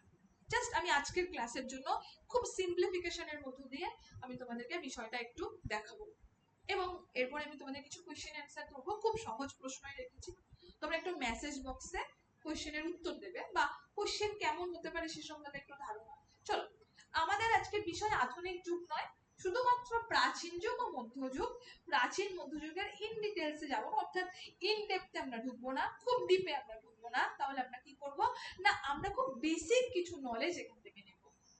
আমরা প্রাচীন যুগ কোথা থেকে কোন পর্যন্ত ধরি না, 950 থেকে 1200 খ্রিস্টাব্দ পর্যন্ত এই সময়কালকে কিন্তু মোটামুটি সাহিত্যিকরা প্রাচীন যুগ হিসাবে আইডেন্টিফাই করছে, মোটামুটি সাহিত্যিকরা প্রাচীন যুগ হিসাবে আইডেন্টিফাই করছে। তাহলে একটা সময় যখন বেঁধে দিচ্ছে যে এখান থেকে এই পর্যন্ত, তাহলে সাহিত্যিকরা এই সময়টাকে যখন প্রাচীন যুগ হিসাবে আইডেন্টিফাই করছে, তখন কিন্তু আমাদের ধরেই নিতে হবে, কি ধরে নিতে হবে, আমাদের ধরেই নিতে হবে যে এখানে কিছু স্পেশাল বৈশিষ্ট্য রয়েছে। কি কি বৈশিষ্ট্য? ফার্স্ট আমরা দেখব যে এই যুগে বাংলা ভাষায় সাহিত্য চর্চার প্রাথমিক ধাপ শুরু হয়। সেকেন্ড আমরা দেখব সাহিত্য ছিল মূলত ধর্মীয় ও পৌরাণিক বিষয় ভিত্তিক। থার্ড আমরা দেখব ভাষা ছিল অনেকটাই অপভ্রংশ বা লোকভাষা নির্ভর। আর কি, এখানকার কিছু গুরুত্বপূর্ণ সাহিত্য যেগুলো চর্যাপদকে বা প্রাচীন ভারতীয় আর্য প্রাচীন যুগটাকে আইডেন্টিফাই করায়, তার মধ্যে একটা গ্রন্থ সর্বাপেক্ষা গুরুত্বপূর্ণ, সেটা হচ্ছে চর্যাপদ, প্রথম বাংলা সাহিত্য কর্ম বলা হয়। এবার এটা নিয়ে আবার প্রচুর সমালোচনা, কেউ বলছে বাংলা, কেউ বলছে বাংলা না, কেউ বলছে অমুক ভাষা, কেউ বলছে তমুক ভাষা, ইত্যাদি ইত্যাদি। তো আমরা ভাই বাংলার লোক, আমাদের ভাষা বাংলা, আমরা চর্যাপদকে বাংলা ভাষায় ধরবো। এবং আমাদের অসিত কুমার বন্দ্যোপাধ্যায়, আমাদের সুকুমার সেন, এরা বাংলা ভাষায় ধরেছে। তো এর সময়কাল হচ্ছে অষ্টম থেকে 1200 শতাব্দী। এখানে আমরা কি দেখি? এখানে আমরা দেখি বৌদ্ধ সিদ্ধাচার্যদের লেখা কিন্তু এই চর্যাপদ, এবং এটি বৌদ্ধ ধর্মের সহজান বলে একটা ধর্মাবলম্বী লোক আছে। মানে আমাদের যে বৌদ্ধ ধর্ম না, সেখানে 3টে প্রকারভেদ। একটা হচ্ছে হীনযান, একটা হচ্ছে মহাযান, একটা হচ্ছে সহজযান। তো এই যে হীনযান বলো, মহাযান বলো, সহজযান বলো, এর মধ্যে এই যে সহজযান, এই ধর্মাবলম্বী বা এই মতবাদের অনুসরণে কিন্তু এই চর্যাপদটা লেখা। এবং এর ভাষা হচ্ছে চর্যা ভাষা, যা প্রাচীন বাংলা ভাষার একটা আদিতম রূপ। এখন এই প্রাচীন বাংলা ভাষা বলতে কি বোঝানো হয়, যখন আমরা গ্রামার পড়বো তখন আমি তোমাদেরকে বলবো। এই চর্যাপদের কিছু গুরুত্বপূর্ণ কবি আমরা দেখি, যেমন লুইপা, যেমন সরহপা, যেমন ভুসুকুপা, যেমন কুক্কুরিপা, আরো আছে একজন কান্নপা। তো এই যে ভুসুকুপা, এ একজন বাঙালি পদকর্তা। আমরা কি করে জানলাম যে ভুসুকুপা বাঙালি পদকর্তা? না, তারই লেখা পদের মধ্যে কিন্তু সেই পরিচয় আমরা পাই। তারই লেখা পদের মধ্যে সেই পরিচয় আমরা পাই। আর কি? আর একটা জানলাম, এই যে কান্নপা, এই কান্নপা হচ্ছে সর্বাপেক্ষা বেশি চর্যাপদ লিখেছেন।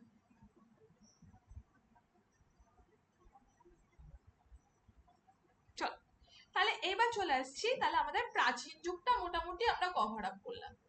এবার চলে আসছি মধ্যযুগ। মধ্যযুগের মধ্যে আমরা কি দেখছি, বা মধ্যযুগের সময়কাল কি? ওই যে 1201 থেকে, যেখানে প্রাচীন যুগ শেষ হচ্ছে, ঠিক সেখান থেকে 1800 খ্রিস্টাব্দ, সরি 1800 খ্রিস্টাব্দ পর্যন্ত। হ্যাঁ, এই যে 1201 থেকে 1800, ওই যে আমি যেমন প্রাচীন যুগে বলেছিলাম, এখানেও কিন্তু তার ব্যতিক্রম কিছু বলবো না। কেন? ওখানেও আমি বলেছিলাম যে কিছু বৈশিষ্ট্য তো আছে যার জন্য প্রাচীন যুগ বলা হচ্ছে, এখানেও তাই বলবো কিছু বৈশিষ্ট্য তো আছে যার জন্য মধ্যযুগ বলা হচ্ছে। সেই বৈশিষ্ট্যগুলো কি? প্রথম বৈশিষ্ট্য হচ্ছে ধর্মীয় প্রভাব ছিল প্রবল।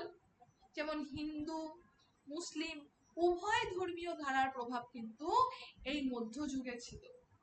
উভয় ধর্মীয়, যদি তুমি দেখো মধ্যযুগটা ঠিক করে, এই সময় কিন্তু ভারতবর্ষে বহু ধর্মাবলম্বী লোকের আগমন ঘটেছে। তারা এখানে বসবাস করছে, বাংলাতে তারা বসবাস করছে, বাংলা শাসন করছে। প্রধান সাহিত্য ধারা কি কি ছিল এই সময়? প্রধান সাহিত্য ধারার মধ্যে প্রথম যেটা ছিল সেটা হচ্ছে মঙ্গল কাব্য, বৈষ্ণব পদাবলী, মুসলিম ধর্মীয় বিভিন্ন কাব্য এবং লোক সাহিত্য। আর কি না, এখানকার ভাষা আরো সহজ, ছন্দময় এবং উপভাষা ভিত্তিক। মানে চর্যাপদের যে ভাষাটা আমরা দেখেছিলাম কিছুই মাথায় ঢোকে না, তরু বড় পঞ্চবিড়াল, সেখান থেকে মধ্যযুগের ভাষা অর্থাৎ মঙ্গল কাব্য বলো, বৈষ্ণব পদাবলী বলো, মুসলিমদের ধর্মীয় কাব্য বলো, লোক সাহিত্য বলো, এদের ভাষা একটু সাবলীল, একটু সাবলীল। এইবার চলে আসছি এদের প্রধান উপধারা। এদের প্রধান উপধারা কি না, এই যে বললাম মঙ্গল কাব্য। মঙ্গল কাব্যের মধ্যে আমরা কি দেখি? মঙ্গল কাব্যের মধ্যে আমরা দেখি দেব দেবীর গৌরব বর্ণনা। যেমন ধরো চণ্ডীমঙ্গল, যেমন ধরো মনসা মঙ্গল, যেমন ধরো ধর্মমঙ্গল, এছাড়াও অন্নদা মঙ্গল আছে, এছাড়াও শিবায়ন আছে। শিবায়নের পাশে কিন্তু কোনো মঙ্গল জোড়া নেই, তারপরেও শিবায়নকে কিন্তু মঙ্গল কাব্যের ধারার একটা কাব্য বলে অভিহিত করা হয়। এটাকে আবার শিব মঙ্গল কাব্য বলা হয়। শিবায়নের আর এক নাম হচ্ছে শিব মঙ্গল কাব্য।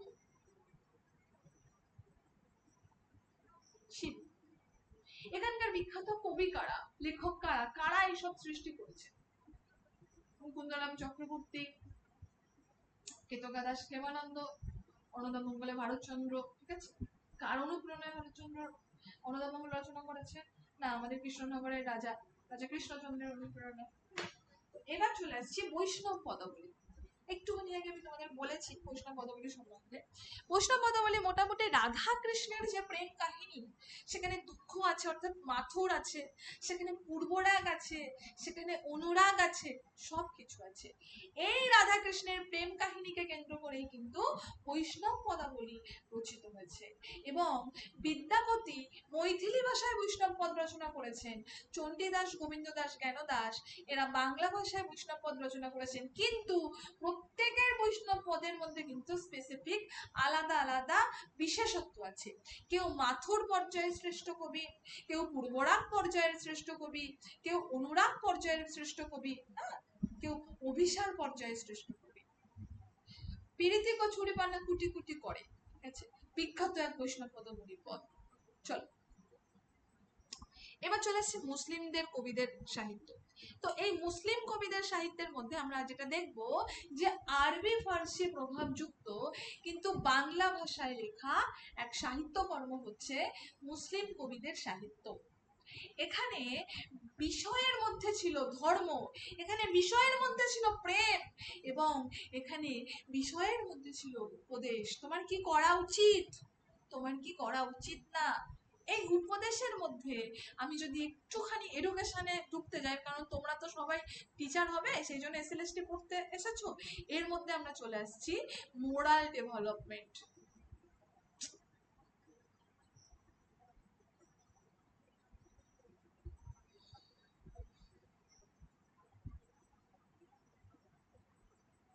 অর্থাৎ নীতিগত যে বিকাশ, তোমার কি করা উচিত, তোমার কি করা উচিত না, সেইটা। এখানকার বিখ্যাত কবি কারা? কবি সৈয়দ সুলতান, আলাউল, দৌলত গাজী, নূর কুতুব আলম এখানকার কিন্তু বিখ্যাত কবি। এইবার চলে আসছি আরো একটা ভাগ, সেটাকে আমরা লোক সাহিত্য বা কাব্যগীতি বলে ধরতে পারি। এই লোক সাহিত্য বা কাব্যগীতির মধ্যে ভাটিয়ালি, বাউল গান, ঝুমুর এগুলো কিন্তু পড়ে। এখন এই লোক সাহিত্য বা কাব্যগীতি নিয়ে বেশ কাজ হচ্ছে। উল্লেখযোগ্য যে রচনা এই লোক সাহিত্য বা কাব্যগীতির, সাত ভাই চম্পা, সয়ফুল মুলুক বদিউজ্জামান, পদ্মাবতী লোক সাহিত্য বা কাব্যগীতির মধ্যে কিন্তু পড়ছে, খুব গুরুত্বপূর্ণ, খুব খুব। চল এইবার আমি একটা ছোট্ট ডায়াগ্রাম টাইপের করেছি, আমি তোমাদেরকে যেটা বললাম শুরুতে, যে আমাদের এই যে ডায়াগ্রাম এর মধ্যে আমরা সংক্ষেপে যেগুলো দেখলাম তার একটা কম্প্যারিজন করেছি বা কম্প্যারিজন করার চেষ্টা করেছি প্রাচীন যুগ এবং মধ্যযুগের উপরে। তার জন্য আমি প্রথম যে বৈশিষ্ট্যটাকে ধরেছি সেটা হচ্ছে ভাষা। প্রাচীন যুগের ভাষা কেমন, না চর্যাপদের ভাষা কেমন, আদিম রূপ ছিল এখানে, এটা অনেক কঠিন ছিল, আলো আধারী ভাষা বলা হতো। সেই তুলনায় মধ্যযুগের ভাষা ছিল সহজ, সরল এবং ছন্দময়। সাহিত্য ধারা, প্রাচীন যুগের সাহিত্য ধারা, ধর্মীয় কাব্য, যে চর্যাপদ গোটাটাই তো একটা ধর্মীয় কাব্য। বহুত সিদ্ধাচার্যদের একটা সংকলিত গ্রন্থ হচ্ছে তোমার চর্যাপদ। কেন সংকলিত? কারণ ওখানে বিভিন্ন জনের থেকে পদ সংগ্রহ করে করে একটা সংকলন হচ্ছে এই চর্যাপদ। বলা যায় পরবর্তীকালে বিভিন্ন গবেষণার ক্ষেত্রে লুক্কায়িত তন্ত্র সাধনার একটা ফল হচ্ছে এই চর্যাপদ। কি লুক্কায়িত তন্ত্র সাধনা? দেখো এই যে তোমার সহজ্ঞান যে বৌদ্ধ সাধকরা, এরা তো তন্ত্র সাধনা করতো। তো তন্ত্র সাধনার বিভিন্ন টিপস, ট্রিক্স, নিয়ম কানুন এরকম যাকে তাকে বলা যায় না, এখনো বোধহয় বলে না, ঠিক আছে। ফলত এই তন্ত্র সাধনার যে বিভিন্ন বিষয়, সেইগুলোকে নিয়েই কিন্তু চর্যাপদ রচিত হয়েছে। বলে রাখি আরো একটা কথা, এইগুলো নিয়ে যখন চর্যাপদ রচিত হয়েছে, কেবলমাত্র কিন্তু এই বৌদ্ধ সহজ্ঞান সিদ্ধাচার্যরাই কিন্তু সেই চর্যাপদ পড়তে পারবে, বুঝতে পারবে, শিখতে পারবে, ধরতে পারবে। তুমি আমি কিন্তু বুঝতে পারবো না। আজকে পরবর্তীকালে আমাদের নির্মল দাসের চর্যাপদের বইটা কিনলে আমরা প্রচুর গুণার্থ পেয়ে যাচ্ছি, চর্যাপদের অর্থ কি, চর্যাপদের গুণার্থ কি পেয়ে যাচ্ছি। এটা মনে রেখো, এটা কিন্তু কোনো একটা মানুষই করেছে গুণার্থ, এর অর্থ হয়তো অন্য হতে পারে। যে চর্যাপদ লিখছে সে নিশ্চয়ই নিজের মুখে এসে বলে যাচ্ছে না যে আমি এটার অর্থ বলতে এইটা বুঝাতে চেয়েছি। ঠিক আছে, আশা করি বোঝাতে পেরেছি। এটা একটা লুক্কায়িত তন্ত্র সাধনার ফল। হ্যাঁ, এবার চলে আসছি আমাদের তোমার নেক্সট যেটা, সেটা হচ্ছে প্রধান কবি। এই প্রধান কবিদের মধ্যে কে কে আছে? সিদ্ধাচার্যগণ রয়েছে। মধ্যযুগের প্রাচীন কবিদের মধ্যে সিদ্ধাচার্যগণ রয়েছে, মধ্যযুগের চণ্ডীদাস, মুকুন্দরাম, আলাউল ইত্যাদি ইত্যাদি। এখানে যে ধর্মীয় প্রভাব, এখানে বৌদ্ধ ধর্মীয় প্রভাব, এখানে হিন্দু ইসলাম বা মুসলমান উভয় ধর্মের প্রভাব সমানভাবে গুরুত্বপূর্ণ। এবার চলে আসছি মঙ্গল কাব্য। এবার এই যে মঙ্গল কাব্যগুলো বললাম না, এদের কিছু বিষয়বস্তু এবং সেটা নিয়ে আমি আরেকটু ইন ডিটেলসে যাব। সেই মঙ্গল কাব্যের বিষয়বস্তু কি দেখো, মঙ্গল কাব্য মানে কিসের মঙ্গল? চণ্ডী মঙ্গল। মঙ্গল কাব্য মানে কি রয়েছে ওর মধ্যে? না অন্নদা মঙ্গল। মঙ্গল কাব্য মানে মনসা মঙ্গল। তা চণ্ডী মঙ্গল, মনসা মঙ্গল, অন্নদা মঙ্গল এগুলো বলা হয়েছে কেন? না চণ্ডী মঙ্গল কাব্যে দেবী চণ্ডীর মাহাত্ম্য বর্ণনা করা হয়েছে। অর্থাৎ চণ্ডী দেবীকে কিভাবে কিভাবে পুজো করলে চণ্ডী দেবী মঙ্গল সাধন করবেন, মনসা দেবীকে কিভাবে পুজো করলে মনসা দেবী তুষ্ট হবে, মনসা দেবী যদি তুষ্ট না হয় তাহলে কিভাবে কোন কোন প্রকোপ পড়বে। অন্নদা মঙ্গল কাব্যের ক্ষেত্রেও তাই, অন্নদা দেবী তার নিজের বরকে পর্যন্ত ছাড়েনি, আমরা তো কোন দুরস্ত।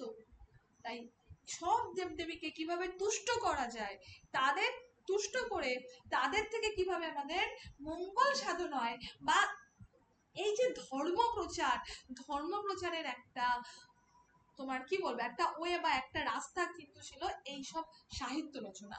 তো এই চণ্ডী মঙ্গল কাব্যের মধ্য দিয়ে বলা হচ্ছে যে তুমি কিভাবে চণ্ডী পুজো করবে, তুমি মনসা পুজো কিভাবে করবে, তার মধ্যে দিয়ে কোথাও কি একটা ধর্ম প্রচার হচ্ছে না? অর্থাৎ হিন্দু দেবদেবীদের মাহাত্ম্য প্রচারই ছিল আমাদের এই মঙ্গল কাব্য ধারার মূল লক্ষ্য। বিশেষ করে যেসব দেবদেবী লোকবিশ্বাসে বা আঞ্চলিক পূজায় গুরুত্বপূর্ণ ছিলেন তাদের গৌরব ও শক্তির বর্ণনা কিন্তু এই মঙ্গল কাব্যে করা হয়েছে। এর বৈশিষ্ট্যের মধ্যে যদি আমরা আসি, কোন কোন গুরুত্বপূর্ণ বৈশিষ্ট্য আমরা এখানে দেখতে পাই? সর্বপ্রধান আমরা যে বৈশিষ্ট্যকে দেখব সেটা হচ্ছে সাধারণ জনগণের ধর্ম বিশ্বাসকে ভিত্তি করে লেখা, কাহিনী ধারা সহজ ও আকর্ষণীয়, নাটকীয়তা ও অলৌকিকতা বেশি দেখা যায় এখানে। তো প্রধান মঙ্গল কাব্যের মধ্যে আমি বলেছি, আবারও বলে দিচ্ছি, চণ্ডী মঙ্গল, দেবী চণ্ডীর মাহাত্ম্য, মনসা মঙ্গল, সাপের দেবী মনসার গৌরব এখানে রয়েছে, গৌরব গাথা একটা কাব্য, ধর্মমঙ্গল, ধর্ম ঠাকুরের মাহাত্ম্য এখানে বর্ণনা করা হয়েছে। উল্লেখযোগ্য কবি মনসা মঙ্গলের উল্লেখযোগ্য রচয়িতা হচ্ছে বিজয়গুপ্ত, এছাড়াও আছে অনেকে, কেতকা দাস, ক্ষেমানন্দ ইত্যাদি ইত্যাদি। ধর্মমঙ্গলের উল্লেখযোগ্য কবি কেতকা দাস, মুকুন্দরাম চক্রবর্তী হচ্ছে চণ্ডী মঙ্গলের উল্লেখযোগ্য কবি। ঠিক আছে, তো নেক্সট চলে আসছি আমরা বৈষ্ণব পদাবলী। বৈষ্ণব পদাবলীর মধ্যে কোন বিষয়টা আমরা সব থেকে বেশি করে দেখি? বৈষ্ণব পদাবলীর মধ্যে আমরা দেখি রাধা কৃষ্ণের প্রেম কাহিনী ও কৃষ্ণ ভক্তি। বৈষ্ণব পদাবলীর মধ্যে আমরা দেখি প্রেম কিন্তু আত্মার সঙ্গে পরমাত্মার মিলনের প্রতীক। এই যে আমরা বলি না যে প্রেম, প্রেম শব্দটা কিন্তু অত মানে সোজা না, আর প্রেম শব্দটা অত সহজও না, প্রেম শব্দটা অত সহজও না। প্রেম মানে কি, আমাদের যে পরমাত্মা এবং আমাদের যে আত্মা, এই আত্মার সঙ্গে পরমাত্মার মিলনকে প্রেম বলা হয়, বা মিলনের প্রতীককে প্রেম বলা হয়। এই প্রেম শব্দের সঙ্গে আমি আর একটা শব্দ যোগ করব, সেটা হচ্ছে যোগ, যেটাকে আমরা বলি ইয়োগা। আমাদের বেদিক এডুকেশনের বা বেদিক যুগের একটা গুরুত্বপূর্ণ অধ্যায় হচ্ছে এই যোগ বা ইয়োগা। এই যোগের ক্ষেত্রেও কিন্তু আমাদের আত্মার সঙ্গে পরমাত্মার মিলন বা যোগ যে মাধ্যমের মধ্য দিয়ে হয় তাকেই বলা হয় যোগ বা ইয়োগা। নেক্সট চলে আসছি এই বৈষ্ণব পদাবলীর বৈশিষ্ট্য কি কি। না বৈষ্ণব পদাবলীর যে বৈশিষ্ট্য, তার মধ্যে আমরা দেখি ভক্তিমূলক প্রেম, তার মধ্যে আমরা দেখি রাধার মান অভিমান, তার মধ্যে আমরা দেখি বিরহের বর্ণনা। এখানে আমাদের বেশি করে চোখে পড়ে ভাষা কিন্তু যথেষ্ট সহজ। এই মানে পদাবলীগুলোর মধ্যে একটা গীতিময়তা রয়েছে, থাকবেই তো, এটা তো পদাবলী, এবং প্রত্যেকটা পদাবলী কিন্তু আবেগপূর্ণ উপস্থাপনা। এখানকার প্রধান কবি এবং তাদের রচনা, প্রথমেই সরে চলে আসবো বিদ্যাপতি। চণ্ডীদাস, গোবিন্দ দাস এবং জ্ঞানদাস। বলে রাখি এখানে কিন্তু সবাই সবটা রচনা করেছে, কিন্তু আমি সেইগুলো এখানে তুলেছি যার জন্য যে বেশি বিখ্যাত। বিদ্যাপতি কৃষ্ণ রাধাকৃষ্ণের দেহজ প্রেম চিত্রের জন্য কিন্তু বিখ্যাত। চণ্ডীদাস মানবতাবাদী চেতনা, দেহজ ও অধিদেহজ প্রেম। গোবিন্দ দাস প্রগাঢ় রাধা ভক্তি দেখাতে চেয়েছেন এবং জ্ঞানদাস কৃষ্ণলীলা কেন্দ্রিক পদাবলী রচনা করেছে। চলে আসছি মুসলিম সাহিত্য ধারা অর্থাৎ সুফি সাহিত্য। এই যে সুফি সাহিত্য, এই সুফি সাহিত্যের বিষয়বস্তু কি? দেখো, সুফি সাহিত্যের প্রধান বিষয়বস্তু হচ্ছে ধর্মীয় উপদেশ, সামাজিক মূল্যবোধ, সুফি ভাবধারা, প্রেম ও আদর্শ, নারী পুরুষ চরিত্র। এখানে ফার্সি এবং আরবি শব্দের প্রভাব দেখা যায়। কেন থাকবে না ফার্সি আরবি শব্দের প্রভাব? কারণ এখান থেকেই তো এই যে সাহিত্য ধারা বা এই যে মুসলিম ধর্মটা, এটা তো ধর্মান্তরিত হয়েছে ভারতবর্ষে। ফার্সি বলতে কিন্তু আমরা যেটাকে এখন ইরান হিসাবে জানি, একটা সময় এগুলো কিন্তু আমাদের ভারতবর্ষের অন্তর্ভুক্তই ছিল। এবার চলে আসছে মেন বৈশিষ্ট্য। এখানে আমরা দেখি যে ধর্মীয় রূপকথা ও ঐতিহাসিক কাহিনী ভিত্তিক। এখানে আমরা দেখি কাব্য রীতিতে ফরাসি কবিতা। এখানে আমরা দেখি দরবেশি দর্শনের ছোঁয়া। প্রধান কবিদের মধ্যে সৈয়দ সুলতানের নাম পাই আমরা। সৈয়দ সুলতানের রচনা নবী বংশ। নবী বংশতে কি রয়েছে? ইসলামের ইতিহাস এবং আদর্শ বর্ণনা করা হয়েছে। আলাউলের নাম পাই আমরা। এদের এই আলাউলের প্রধান রচনা হচ্ছে পদ্মাবতী। এখানে মালিক মুহাম্মদের ফার্সি কাব্যের অনুবাদ কিন্তু এটি। দৌলত গাজী হচ্ছে সয়ফুল মুলুক বদিউজ্জামান, একটা গুরুত্বপূর্ণ রচনা ওনার। এবং নূর কুতুব আলম, ইনি বেসিক্যালি ধর্মীয় গীতি এবং বিভিন্ন সুফি উপদেশ অর্থাৎ কোট লাইন, যেটাকে আমরা বলি মোটিভেশনাল তোমার সেন্টেন্স, সেগুলো কিন্তু তিনি রচনা করেছেন। এই যে তোমার বিভিন্ন ধারা আছে, তার একটা তুলনামূলক দৃষ্টিকোণ আমি এখানে উপস্থাপন করার চেষ্টা করেছি। আমি আর আলাদা করে বলছি না, আমি তোমাদেরকে বলে দিয়েছি এই তুলনামূলক দৃষ্টিকোণগুলো রাখা তোমাদের মনে রাখার সুবিধার্থে, জাস্ট মনে রাখার সুবিধার্থে। আমি তো তোমাদের যেহেতু বিশ্লেষণ করে দিয়েছি, তাই আমি এই জায়গাটা আর বলছি না। আমি তোমাদের ডিরেক্টলি এমসিকিউ কোশ্চেনে চলে যাই। দেখো সময় নেই একদমই, তাই আমি কোশ্চেনের উত্তর আর তোমাদের কাছে জিজ্ঞাসা করছি না। তোমরা বরং দেখে নাও যে কোশ্চেনের উত্তরগুলো করতে পারছো কিনা। এবং এই যে কোশ্চেনগুলো, এগুলো কিন্তু সবটাই তোমাদের আজকে যে ক্লাসটা আমি করালাম, এই ক্লাসটার উপরে ভিত্তি করে তৈরি। একদম প্রথম প্রশ্ন দেখতেই পাচ্ছ যে বাংলা সাহিত্যের আদিতম নিদর্শন কি? তোমরা যদি পারো তাহলে আমাকে একটু প্লিজ এতে চ্যাট বক্সে লিখবে, যদি তোমরা ইন্টারেস্টেড হও। আমি বলে দিচ্ছি, বাংলা সাহিত্যের আদিতম নিদর্শন হচ্ছে চর্যাপদ। এর উত্তর হচ্ছে অপশন বি। নেক্সট, চর্যাপদের ভাষাকে কি বলা হয়? চর্যাপদের ভাষাকে বলা হয় চর্যা ভাষা। নেক্সট, চর্যাপদ কতজন কবির রচনা? খুব গুরুত্বপূর্ণ একটা প্রশ্ন। 25 জন কবির রচনা। চণ্ডীমঙ্গল কাব্যের রচয়িতাকে মুকুন্দরাম চক্রবর্তী। বৈষ্ণব পদাবলীতে প্রধানত কি কি বিষয় চিত্রিত হয়েছে? বৈষ্ণব পদাবলীতে প্রধানত রাধা কৃষ্ণের প্রেম চিত্রিত হয়েছে। পদ্মাবতী কাব্যের রচয়িতা কে ছিলেন? পদ্মাবতী কাব্যের রচয়িতা ছিলেন, একটুখানি আগে আমি বললাম, আলাউল। মুসলিম সাহিত্য ধারার অন্যতম বিশিষ্ট কবিকে?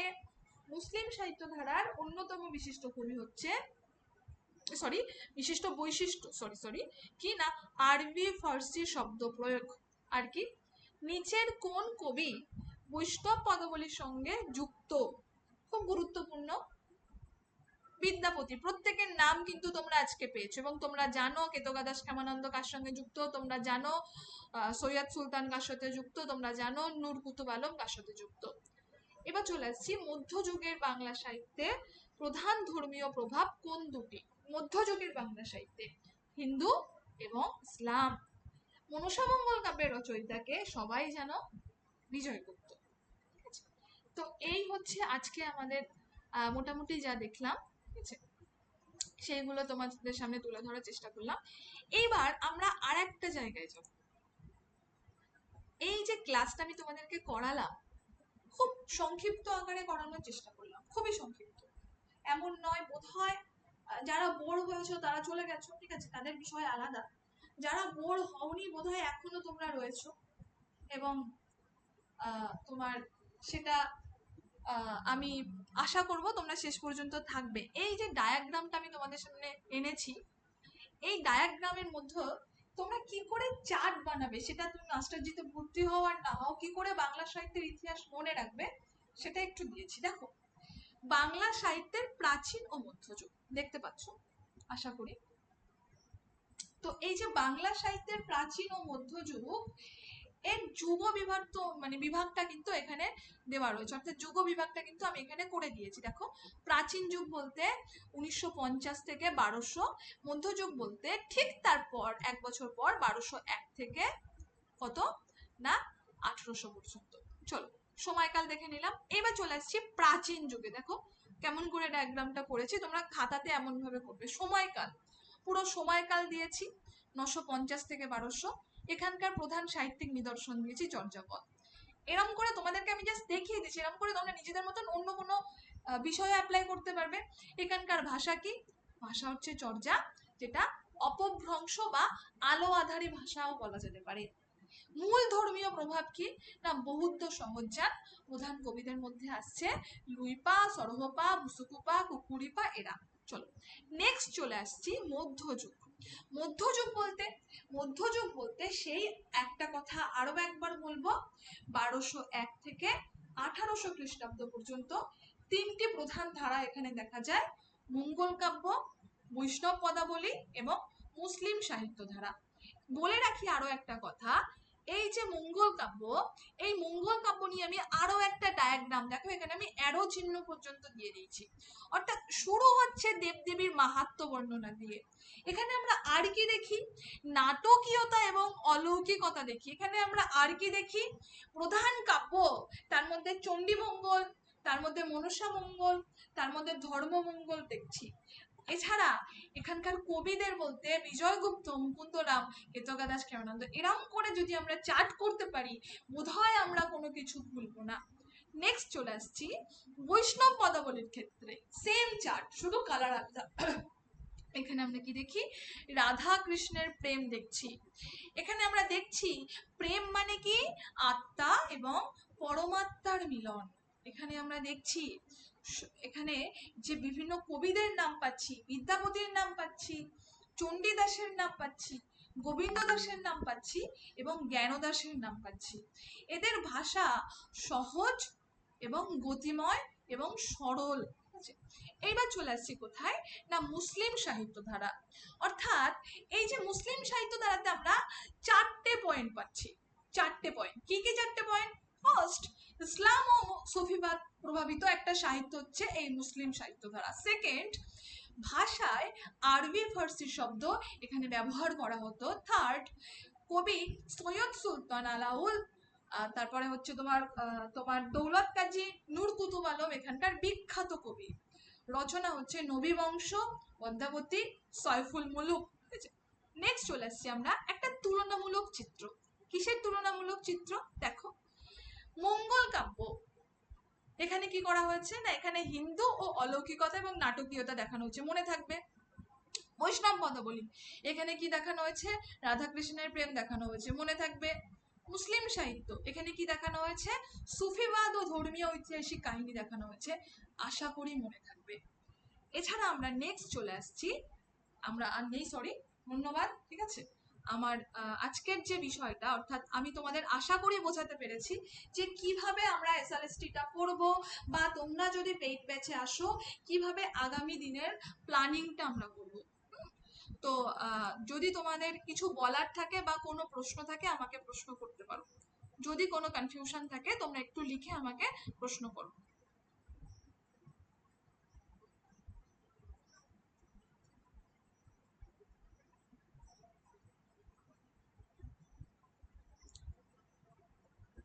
কোনো প্রশ্ন যদি না থাকে, আশা করি কোনো প্রশ্ন নেই।